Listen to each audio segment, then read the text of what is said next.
La méditation de ce 30 septembre s'intitule « La récompense du vainqueur ». Quiconque aura remporté la victoire recevra de moi ce don. Je serai son Dieu et il sera mon fils. Apocalypse 21, 7. Nous ne réalisons pas à quel point la fin de toute chose est proche.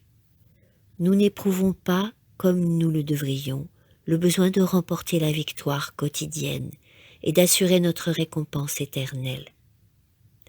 Seuls ceux qui repoussent victorieusement les tentations de la convoitise qui sont dans le monde partagent la nature divine. Le sacrifice a été fait pour nous. L'accepterons-nous? Devenir participant de la nature divine exige de la foi, beaucoup de prières et de la compréhension. Mais acquérir cette expérience n'est pas à notre seul bénéfice.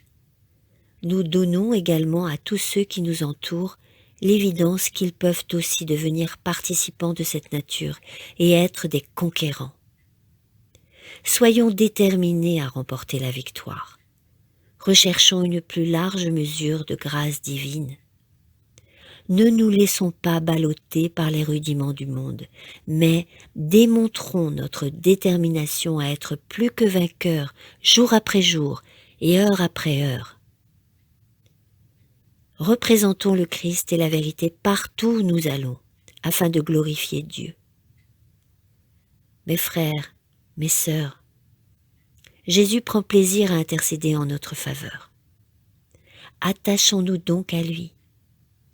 Appliquons-nous à être victorieux, afin que le Sauveur puisse lui-même nous souhaiter la bienvenue dans la cité de Dieu, où nous pourrons psalmodier les triomphes de la grâce rédemptrice.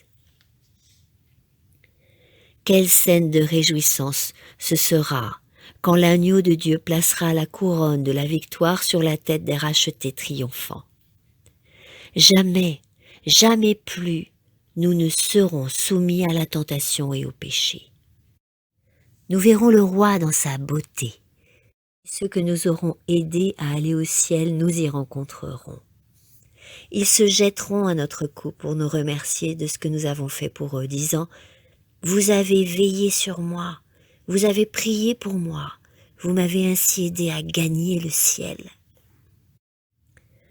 Avançons avec la force du Tout-Puissant, considérant la joie qui nous est réservée, celle de voir la face de Dieu dans son royaume et de ne plus jamais nous séparer de lui.